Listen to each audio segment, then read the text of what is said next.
Bismillahirrahmanirrahim. Assalamualaikum warahmatullahi wabarakatuh.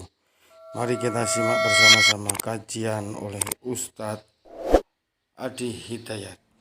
Yuk kita lihat dulu. Kita sekarang coba buka yang Al-Wasit dulu ya. Dari Syekh Muhammad Sayyid Tantawi. Saya selain Ibnu Katsir membuka yang ini karena saya talaki langsung. Jadi dari gurunya, kitabnya pun didapatkan saat saya di Madinatul Bu'ath di Al-Azhar. Saya dapatkan ini, saya mengaji, jadi argumentasinya lebih enak disampaikan karena gurunya pun pernah kita berhadapan langsung, jadi akan lebih kuat dan merasa nyaman untuk disampaikan. Bismillahirrahmanirrahim di halaman ke-44. Wa mimma razaqnahum yunfiqun. Adapun yang dimaksud dengan firman Allah Subhanahu wa taala wa mimma razaqnahum yunfiqun ay wa mimma atainahum wa malaknahum yatasaddaquna fi wujuhil khair, yaitu dari segala apa yang telah kami berikan kepada mereka dan kami titipkan kepada mereka. Jadi kalimatnya malakna, kami yang punya. Jadi yang punya tetap Allah. Ingat ya teman-teman sekalian, jangan merasa bahwa harta yang sekarang kita pegang, kita tabung, kita simpan itu milik kita, bukan. Cuma titipan. Kalau milik itu kan kepunyaan. Kalau kepunyaan itu pasti lekat dengan pemiliknya, ya kan? Ya, spidol milik saya, kemana-mana pasti saya bawa. Pindah tempat saya bawa. Sekarang saya di ruangan ini mengajar. Ya, saya pulang ke rumah, saya bawa spidol saya, punya saya. Ya, kemanapun saya bawa, kemanapun saya pergi, saya beranjak ini melekat dengan saya. Nah, yang paling menarik kata Allah, yang punya semua harta itu kata Allah, Allah, saya kata Allah. Apa buktinya? Buktinya ketika kamu pindah dari alam dunia ke alam kubur, kamu nggak bawa hartamu. Coba tunjukkan pada saya, siapa yang dikubur dengan rumah-rumahnya? Siapa yang dikubur membawa mobil-mobilnya, semua hartanya? Tunjukkan. Kalau itu milik Anda akan bawa dan melekat dengan Anda. Tapi tanda yang Allah ingin berikan langsung di hadapan kita, ainal yaqin. Ya, bukan ilmu yakin lagi, ainal yaqin, dilihat di mata kita. Hakul yakin saat masuk ke alam kuburnya. Begitu Anda lihat, Anda saksikan, kita saksikan sama-sama. Bukankah saat kita sholatkan, nggak semua harta dibawa? Coba lihat, kecuali kain kafan, ya kan? Alam kubur itu pun selesai. Coba lihat. Jadi, aduh ya Allah, astagfirullah. Semoga Allah berikan petunjuk kepada kita. Orang-orang yang terjebak dengan kehidupan dunia, berangkat gelap, pulang gelap, hanya untuk mengumpulkan harta benda saja. Kalau nggak terarah harta itu, kalau nggak benar penggunaannya, rugi. Karena cuma titipan.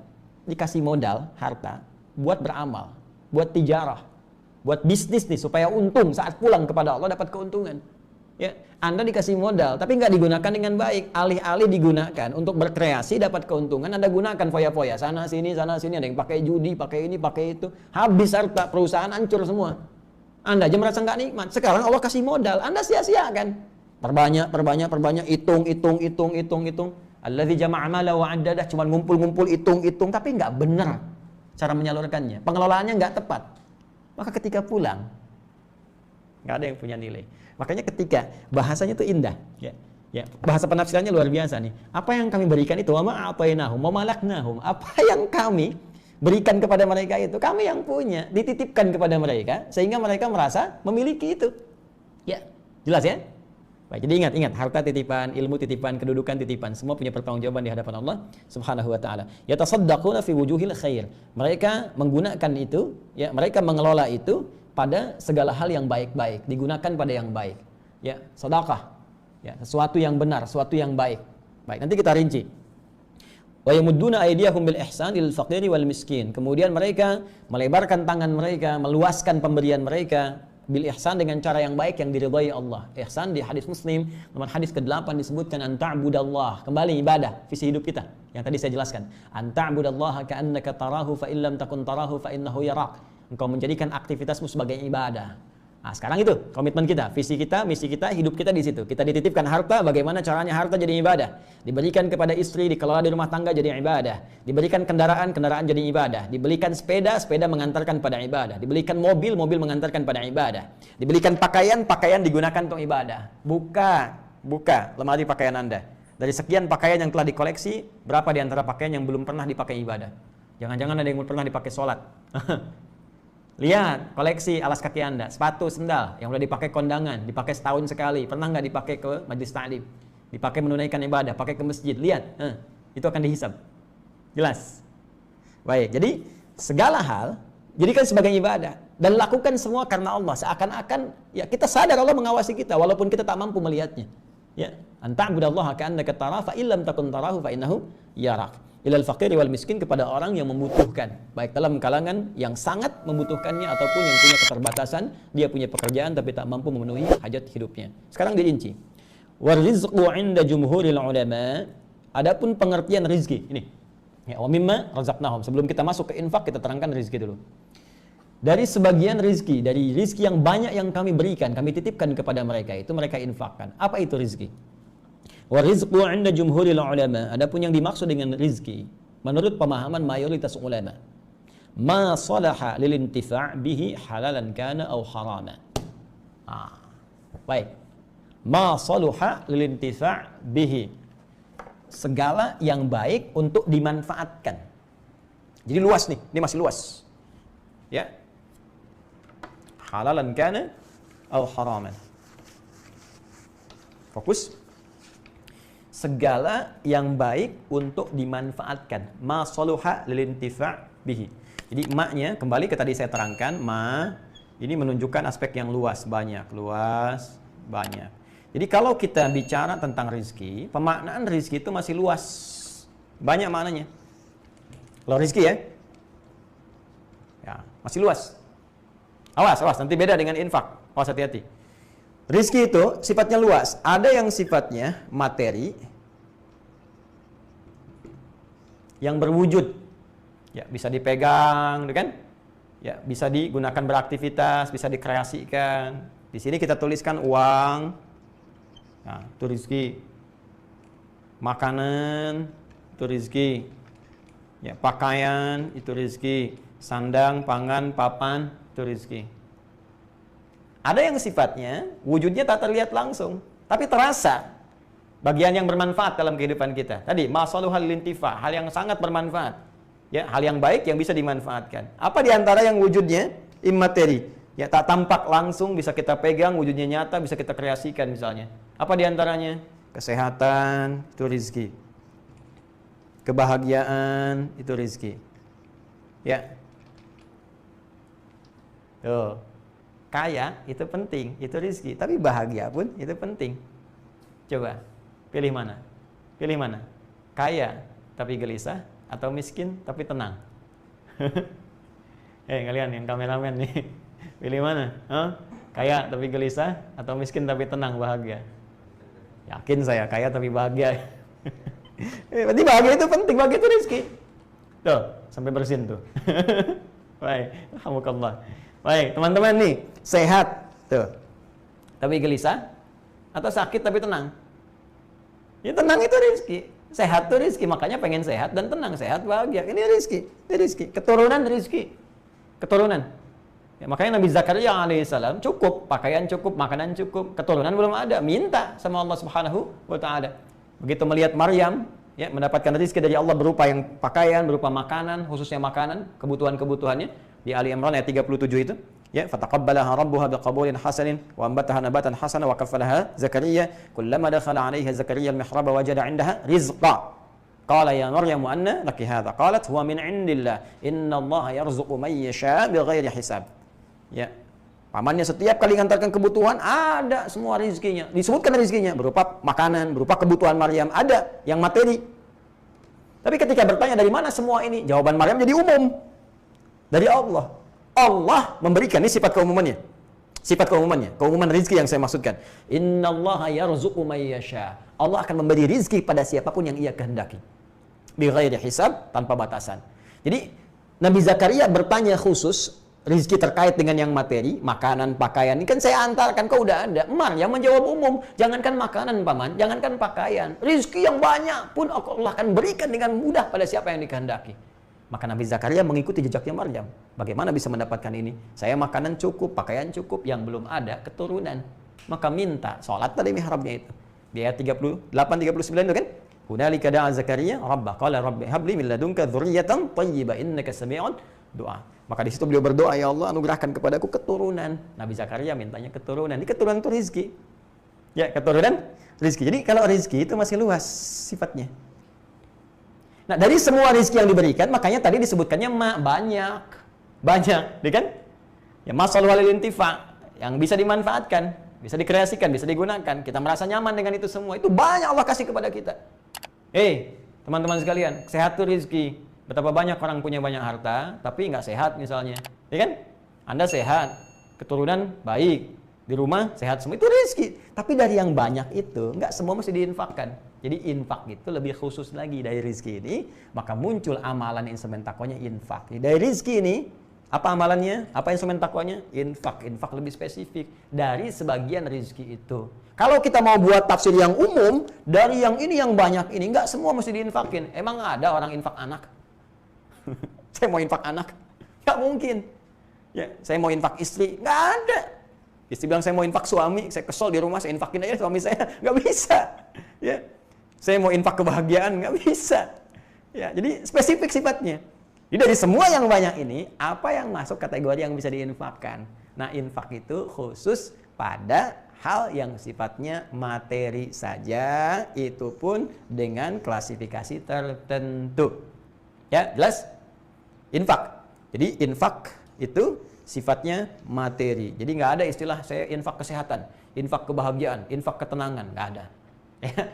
Jadi sifatnya apa? Materi. Ini pun klasifikasinya tertentu saja. Dari materi yang ditetapkan itu, apa yang termasuk klasifikasi yang bisa diinfakkan, yang bisa dikeluarkan sebagai amalan harta yang masuk dari instrumen takwa kita kepada Allah Subhanahu wa taala. Untuk mengetahui itu, kita lihat dulu definisi infak itu seperti apa.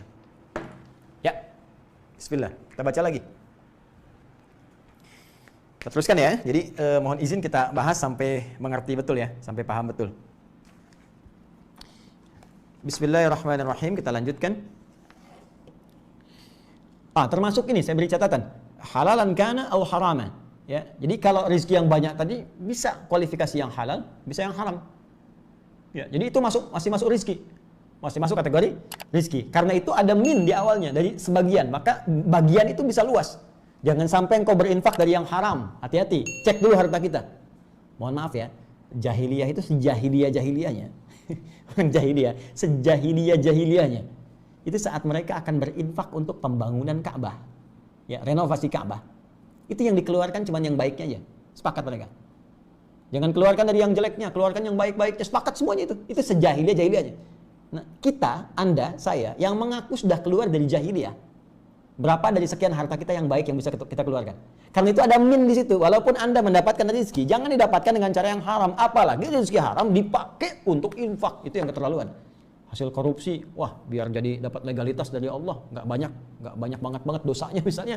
Saya pakai infak aja buat bangun madrasah, nggak bisa. Ya, hati-hati. Jelas ya? Baik. Kemudian kita teruskan lagi. Sekarang masuk pada kategori infaknya, ya, kategori infaknya. Wa qala yunfiqun wa anfaqa malahu anfadahu. Wal infaq ikhrajul mal wa infaduhu wa sarfuhu. Adapun yang dimaksud dengan infak itu ikhrajul mal wa infaduhu wa sarfuhu, mengeluarkan harta, baik itu Anda berikan dari sebagian tadi sampai tuntas selesai habis, atau Anda berikan sebagian-sebagian. Nanti teknisnya kita jelaskan. Tapi secara singkat, mengeluarkan harta materi yang sifatnya berharga. Mal itu sesuatu yang berharga. Bisa uang, kan? Ya, bisa kemudian dari hasil pertanian, perkebunan, bisa jadi makanan, ya. Ya, jelas ya? Kita turunkan dulu. Infak, saya mohon izin untuk membahas secara dalam dari segi bahasanya dulu, supaya kita bisa memahami dengan lebih sempurna. Ya. Bismillah.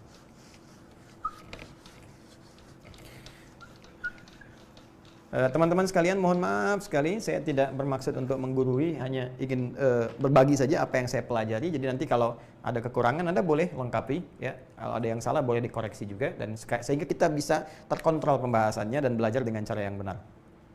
Jadi yunfiqun ini bentuk mudhari'. Ya, masih ingat ya? Present, continuous, future. Keberlangsungan, keberlanjutan. Kata dasarnya, kata kerja dasarnya dari anfaqa yunfiqu. Anfaqa yunfiqu, infaq. Al-infaq. Infaq. Fokus. anfaqa telah berinfak. Yunfiqu terus berinfak. Tidak putus. Ya. Yunfiqun banyak yang berinfak. Enggak cuma 1-2 orang, banyak. Semua orang pasti pengen takwa. Nah, karena itu tadi diterangkan, ya. Jadi yunfiqun, infak itu ikhrajul mal. Ya, berusaha mengeluarkan dari materi, harta yang dititipkan Allah kepadanya. Ya, apakah itu infak secara langsung? Misal, sebagian saya punya 1 juta, saya pengen keluarkan 100.000. Apakah sifatnya langsung? Atau sorof, sebagian-sebagian. Ya, sorof itu kan tasrif, nggak langsung semua, sebagian-sebagian. Misal, 100.000 bagi 10 hari, 10.000, 10.000, 10.000. Ya, Ramadan kan biasanya begitu, pengen infak 1 juta bagi 10 hari terakhir. Dengan 100.000, 100.000, 100.000. Ada sebagian yang berpikir demikian. Ada yang di awal, udah 1 juta aja, ini infak saya misalnya. Silahkan. Ya, jadi baik dikeluarkan sebagian-sebagian ataukah langsung secara keseluruhan, ya, itu dari kata anfaqa. Kalau itu continue dikerjakan, maka berubah jadi bentuk mudhari, yunfiqu. Ya, jamaknya yunfiqun pakai un. Jadi instrumen takwa yang ketiga, orang yang naik levelnya dari mukmin menjadi muttaqin adalah orang yang punya agenda infak dalam kehidupannya, yang tak terputus dalam sekali saja. Dia punya visi itu. Oh, saya pengen lah keluarkan dalam sebulan misalnya, saya targetkan gaji saya ada 5 juta. 1 jutanya pengen pakai infak, dibagi 30 hari. Setiap hari begini, begini, begini. Atau dibagi 3. 10 hari pertama, 10 hari kedua, 10 hari ketiga bisa berinfak. Lalu mencari orang-orang yang berhak untuk bisa mendapatkan itu semua. Jelas ya? Tapi continue dilakukan. Ya, itu elemen yang ketiga dari instrumen takwa. Nah, sekarang kita tajamkan supaya benar-benar paham. Anfaqa itu akar kata utamanya dari kata nafaqa gini. Ya, nafaqa. Lalu ditambah dengan hamzah di depannya. Ya. Lalu pindah harakat ke sini, ini mati jadi anfaqa. Fokus, fokus. Nafaqa baik yanfiqu dari wazan jalasa yajlisu atau yanfuqu dari nasara yansuru, tapi yang sering digunakan nafaqa, yanfiqu. Fokus. Kata nafaqa, nafaq pada asalnya punya beberapa makna. Ya. 1, adz-dzahab, sesuatu yang pergi. Ya, adz-dzahab. 2, an-nafadz. Ya, sesuatu yang habis, hilang, habis. An-nafadz. An-nafadz. 3, ini al-mamar, terowongan yang dibangun dari tempat masuk sampai ke akhir. Karena itu kalau Anda umrah atau haji, qadarullah tahun ini, ya, insya Allah ada kebaikan yang telah ditetapkan. Tinggal kita arahkan saja pada amalan yang lebih baik insya Allah. Ya, insya Allah di tahun berikutnya haji bisa dilakukan. Kita berdoa pada Allah Subhanahu Wa Taala. Demikian yang umrah pula. Nanti kalau Anda haji atau umrah kan sering lewat terowongan ya di Saudi itu. Ya, saat lontar jumrah ada terowongan Mina, ya kan? Baik, ya, kemudian saat akan ke Masjidil Haram, di ring 1 ada terowongan Mahbas Al-Jin masuk. Itu terowongan, bahasa Arabnya nafaq, ditulis atasnya nafaq. Ya, nafaq ini. An-nafaq. Baik. Bisa dikatakan mamarrun, ya, mamarrun, tempat lewat terowongan yang dibangun dari jalan masuk sampai dengan jalan keluar. Ini dari bahasa Arabnya. Nah, sekarang perhatikan keindahannya. Bagaimana makna ini sedemikian indah bisa kita dapatkan. Teman-teman sekalian, perhatikan baik-baik. Ketika ini ditambahkan hamzah, jadi anfaqa, yunfiqu, maka ini menunjuk pada sebuah usaha untuk mengeluarkan sesuatu, ya, sehingga yang ada melekat pada kita itu menjadi pergi, ya, pindah dari kita. Jadi kalau saya punya spidol, ya kan, ini melekat pada diri saya ingin berusaha untuk keluarkan supaya tidak ada pada diri saya. Tambahkan hamzah del izalah untuk menghilangkannya. Ya. Baik, maka saya katakan anfaqtul qalama. Saya menjadikan spidol ini pergi dari saya, keluar, menjauh dari saya. Ini mana pertama. Baik. Karena sudah nggak ada di saya, habis kan? Nggak ada kan pada diri saya? Maka punya mana yang kedua, nafad namanya, habis. Ya. Jadi Masya Allah, kalau Anda mau berinfak, dari bagian yang telah Anda siapkan untuk infak itu jangan ditahan-tahan. Berikan, habiskan. Punya 10 juta, 1 jutanya buat infak. Jangan tahan-tahan lagi, kalau sudah bagiannya infak, ya keluarkan infak. Ya, 100.000 udah masuk nih buat agenda ke masjid sholat Jumat besok. Ya udah, ketika ada kotak lewat masukin, jangan tahan.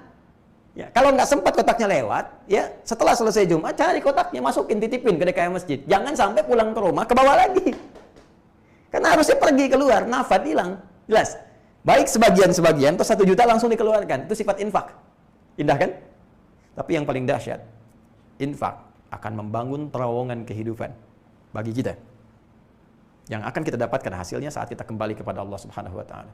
Jadi kalau kita mau makna yang lebih dalam lagi, sebetulnya infak itu adalah terowongan kebaikan untuk mendapatkan cahaya, hasil yang lebih bagus saat kita keluar dari kehidupan dunia menuju alam yang lain di barzah. Bukankah saat Anda masuk terowongan, teman-teman sekalian, Anda keluar ya dari sini, masuk dari sini, bukankah masuk dari satu tempat keluar di tempat berbeda?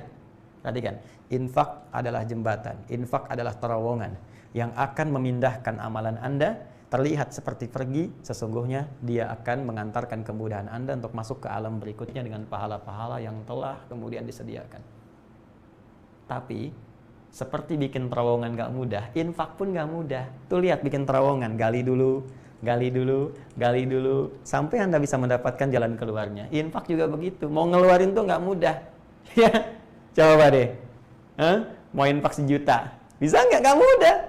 Kadang gali dulu, 10.000 dulu, gitu kan? Galinya kecil dulu. Ada yang langsung gali 500.000, ada yang segini, itu kan? Ada yang pengen langsung 1 juta, ya kan? 1 juta itu, bagi orang yang punya penghasilan 5 juta, terasa besar. Tapi yang punya 1 triliun, infak 1 juta, itu nggak ada apa-apanya, kawan. Coba saya tanya nih, Anda yang teman-teman, numpang makan di Indonesia, numpang cari kerja di Indonesia, sampai dikatakan, ini triliuner, hartanya banyak. Di situasi sekarang, berapa yang Anda bisa keluarkan? Hah? Mana kehebatan yang bisa kita kerjakan untuk bangsa kita? Mana kaidah infaknya? Ya, seharusnya Anda muncul saat ini. Saya 500 miliar. Saya 300 miliar. Ya, bekerja di Indonesia, ngambil hasil dari Indonesia. Sekarang Indonesia butuh Anda. Ada 3 ibu yang kita mesti berbakti. Ibu yang melahirkan kita. Surga terletak dalam bakti kepadanya. Ibunda kita Ummul Mukminin, istri Rasulullah SAW. Ya, sudah tidak ada saat ini cara berbakti kita menjaga kehormatannya. Menjalankan apa yang telah diajarkan oleh mereka sebagai petunjuk dari Rasulullah SAW. Ibunda kita.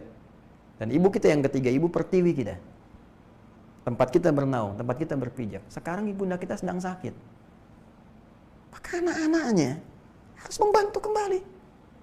Anak-anak ibu pertiwi sekarang sudah ada yang jadi pejabat, jadi presiden, jadi menteri, jadi jenderal, jadi pengusaha hebat.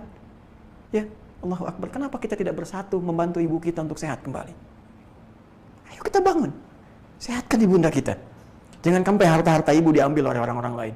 Jangan sampai harta ibu dikuras oleh orang lain. Jangan sampai kita membuat ibu semakin sakit dengan berselisih, bertengkar. Kita punya dasar, punya falsafah. Nilai ketuhanan ada, ketuhanan yang Maha Esa. Nilai kemanusiaan ada, kemanusiaan yang adil dan beradab. Persatuan kita harus satukan. Persatuan Indonesia.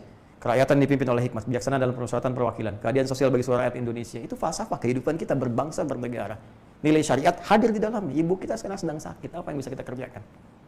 Mohon maaf, saya ingin mengingatkan. Karena sifat negarawan itu dibutuhkan dalam kondisi kritis seperti saat ini. Orang hebat itu muncul dikala ada musibah. Ya. Dan orang-orang yang cuma numpang kehidupan, atau bahkan mencari hal-hal yang buruk dalam kehidupan akan kelihatan seperti dalam situasi seperti saat ini. Maka semoga kita diberi petunjuk, semoga Allah menyatukan kita semua, menjauhkan dari perpecahan, bersatu untuk kita membangun negeri kita. Dan bagi orang Islam, satu penting yang harus dijaga, niatkan semua sebagai ibadah karena Allah Subhanahu wa taala. Itu yang akan meringankan hisab kita di hadapan Allah.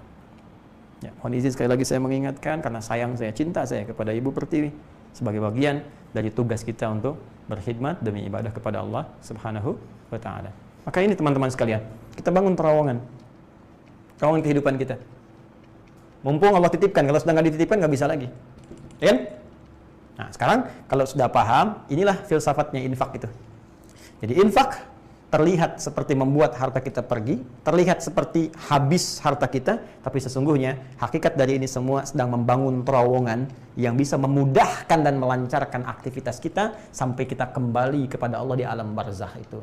Karena itu nanti kita akan teruskan orang-orang yang infak ini, Allah akan berikan kelancaran aktivitasnya 700 kali paling minimal dibandingkan dengan orang-orang yang beraktivitas biasa saja. Silahkan cek teman-teman, sholat itu hasanah, pahalanya dapat 10. Ya, Quran surah ke-6 ayat 160. Man jaa bil hasanati falahu asyru amsalihha. Siapa yang mengerjakan perbuatan hasanah, dia mendapat 10 kebaikan nilainya.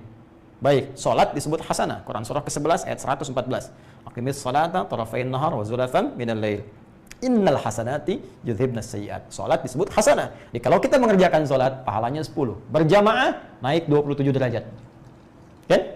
Di masjid tambah lagi 25. Sekarang sudah mulai dibuka, tambah 25 kebaikan. Ini sampai 27 paling banyak.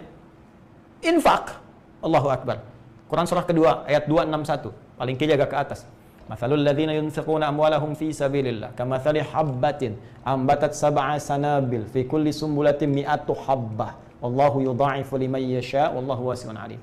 Perumpamaan orang infak di jalan Allah, lakukan karena Allah, niatkan sebagai ibadah. Infak pada keluarga niatkan sebagai ibadah. Ya, infak dalam kehidupan berbangsa niatkan sebagai ibadah. Infak untuk pendidikan niatkan sebagai ibadah karena Allah Subhanahu wa taala. Setiap satu yang kita keluarkan, 1 rupiah nilainya kali 7 kali 100, paling minimal 700 kali lipat. Balik. Paling minimal. Kalau hitung-hitungan. Kalau nggak berhitung, wallahu yudha'ifu liman yasha, Allah akan lipat gandakan pada siapa yang dikehendaki tanpa batas. Tanpa batas. Ini bisa jadi aktiva. Nanti kita lihat setelah melewati terowongan dunia, di alam kubur tampak nih, sebelum wafat sakaratul maut ditampakkan nih pahala infak yang banyak. Nanti saya cerita kisah-kisah yang sangat luar biasa.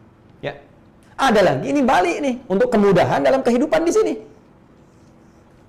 Bisa jadi kesehatan, kelancaran usaha, macam-macam. Yang asetnya kalau dihitung-hitung nggak akan jauh dari sini 700 kali. Ya. Bekerja segitu aja gaji misalnya, cuma dijaga, sehat aja. Yang kalau sakit biayanya segini juga 700 kali. Tuh, luar biasa. Nah, tapi ini butuh turunan-turunan untuk semakin memotivasi kita. Sekarang pertanyaannya, bagaimana cara berinfak yang benar? Kedua, apa indikatornya infak kita benar sehingga terasa sebagai peningkatan takwa? Yang ketiga, kepada siapa kita mesti berinfak? Kalau agenda infak itu kita bisa siapkan. Dan keempat, bagaimana cara mengeksekusinya? Infak itu supaya benar ketika kita keluarkan sesuai dengan petunjuk Allah Subhanahu wa taala. Bonusnya yang kelima, ketika kita bisa kerjakan semua itu, apa yang Allah bisa anugerahkan kepada kita dalam kehidupan dunia sebelum kita berpulang kepada Allah Subhanahu wa taala, baik di alam kuburnya sampai di akhiratnya. Itu akan kita bahas dalam pertemuan yang berikutnya, insyaallah. Alhamdulillah, semoga kajian berikut menambah keimanan kita semua. Amin.